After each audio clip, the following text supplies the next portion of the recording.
मृत्यु तो कोई प्राणी नहीं है जो पैदा हो, लेकिन कुछ सच्चाइयों को समझने के लिए महाभारत में मृत्यु के जन्म का एक रोचक लेख है। कहते हैं कि पृथ्वी प्रजापति ब्रह्मा जी के पास गई और बोली कि हे ब्रह्मा जी, मेरे ऊपर बूढ़े, बच्चे, जवान सभी प्रकार के प्राणी बढ़ते ही जा रहे हैं और मैं उनके भार से दबी जा रही हूँ। प्रभु, अब तो वायु की वहाँ कमी हो गई है। जीव जंतु इतने बढ़ गए हैं कि उनका सांस लेना भी कठिन हो रहा है। भगवान, क्षीण शरीर वाले बूढ़े लोग दिन रात रोते चिल्लाते रहते हैं। इससे प्रकृति का सब सौंदर्य है जो है वो नष्ट हो गया है। करुणाजनक स्थिति पैदा हो गई है। इसलिए कोई ऐसा उपाय कीजिए जिससे मेरे ऊपर का भार भी हल्का हो जाए और प्रकृति भी सुंदर बनी रहे। पृथ्वी की पीड़ा का अनुभव करके परमपिता ब्रह्मा जी ने जन्म और मृत्यु की व्यवस्था की। उन्होंने अपने शरीर से एक नारी को प्रकट किया। उसके वस्त्र काले और लाल थे, आंखें भी उसकी काली काली थी और दिव्य आभूषणों से सजी हुई थी। इसी को ब्रह्मा जी ने मृत्यु देवी नाम दिया और कहा कि हे मृत्यु देवी, मेरी आज्ञा से अवांछित प्राणियों को मारना तुम्हारा काम है, इसीलिए तुम्हें मैंने जन्म दिया है। यह सुनकर मृत्यु देवी रो पड़ी। कहा कि हाय, ऐसा कठोर कर्म करना पड़ेगा।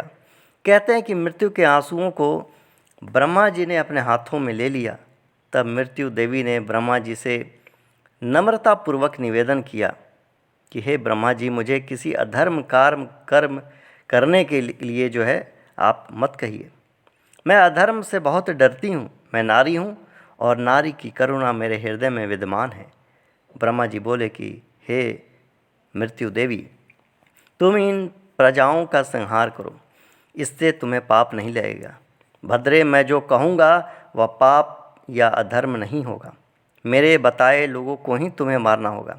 मैं तुम्हें वर देता हूँ कि रोग से पीड़ित लोग मरते समय रोगों को अपराधी मानेंगे, तुम्हें नहीं।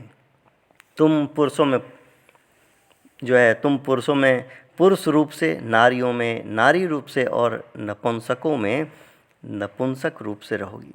जल, थल, नभ, भूमि सर्वत्र तुम निराकार रूप में सभी प्राणियों के साथ सदा रहोगी। इस समय जो है इस पर मृत्यु जो है फिर बोली कि महाराज, मैं प्राणियों का संहार नहीं करूँगी। मैं नारी हूँ, मुझसे यह कठोर कार्य नहीं हो पाएगा। तब ब्रह्मा जी ने कहा कि देवी, तुम्हारे रोते समय जिन आंसुओं को मैंने हाथों में लिया था, वे ही समय आने पर रोग बनकर प्राणियों के नाश का कारण बनेंगे। इससे तुम्हें मारने का लांछन नहीं लगेगा। मृत्यु देवी, सभी प्राणियों का अंतकाल जब आएगा तो तुम काम और क्रोध को आगे कर देना। इससे मारने के पाप के भागी काम और क्रोध कहलाएंगे। तुम्हें कोई दोष नहीं ठहराएगा। इस प्रकार प्राणियों का वध करती हुई भी तुम धर्म का पालन करोगी, तुम्हें पाप नहीं लगेगा।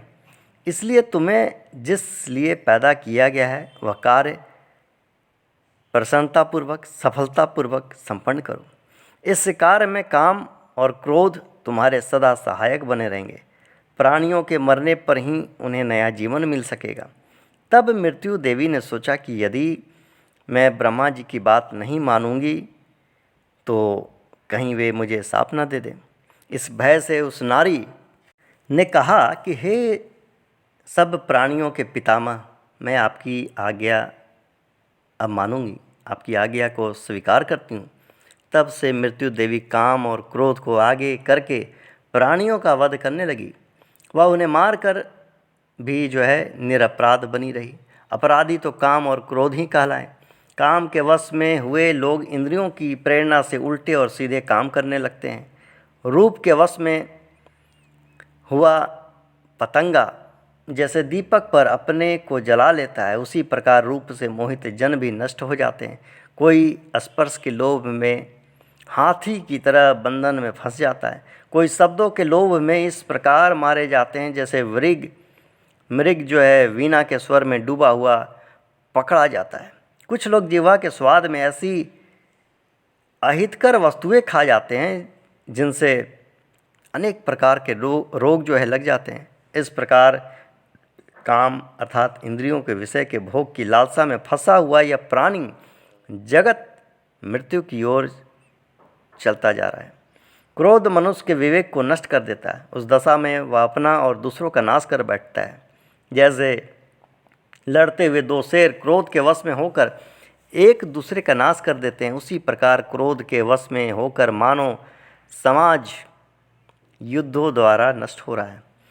इस प्रकार काम और क्रोध मृत्यु देवी के साथी हैं और इनके द्वारा मृत्यु संसार के प्राणियों का संहार कर रही है। इसीलिए रोग, क्रोध और विषय भोग ही मुख्यतः मृत्यु के कारण बनते हैं। मृत्यु देवी को कोई दोषी नहीं ठहराता।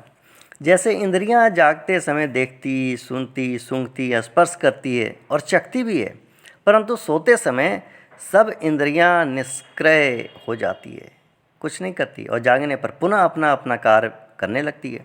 उसी प्रकार जीवन काल में सभी प्राणी अपने अपने कार्य करते हैं। मृत्यु होने पर उनकी चेष्टाएं बंद हो जाती हैं और जब वे कर्मानुसार पुनः जीवन प्राप्त करते हैं तो फिर कार्य में लग जाते हैं। इस प्रकार मृत्यु एक प्रकार निद्रा काल है जिसमें जीवन निष्क्रिय रहता है और यह विश्राम की दशा कहलाती है। इससे भयभीत नहीं होना चाहिए। इस प्रकार मृत्यु देवी संसार के रचयिता ब्रह्मा द्वारा बनाई गई वह व्यवस्था है जिससे पुरानी और निकम्मी वस्तुएं नष्ट हो जाती हैं और प्राणियों को फिर नया जीवन प्राप्त होता है। जिन शरीरों में शक्ति नहीं रही, जो देख तथा सुन नहीं सकते, जो चल फिर नहीं सकते और जिनके लिए जीवन भार स्वरूप हो गया, यदि उन्हें मृत्यु देवी अपनी गोद में ले लेती है तो यह उसकी बड़ी भारी कृपा है। इस कृपा के ही फलस्वरूप मानव पुनः हंसते खेलते शैशव को प्राप्त करता है, पुनः उसे जवानी मिलती है, पुनः वह संसार के सुखों को भोग सकता है और आत्म कल्याण कर सकता है। इसलिए मृत्यु देवी संसार को सुंदर और प्रिय बनाए रखती है, इसे भद्दा और क्रूप कभी नहीं होने देती।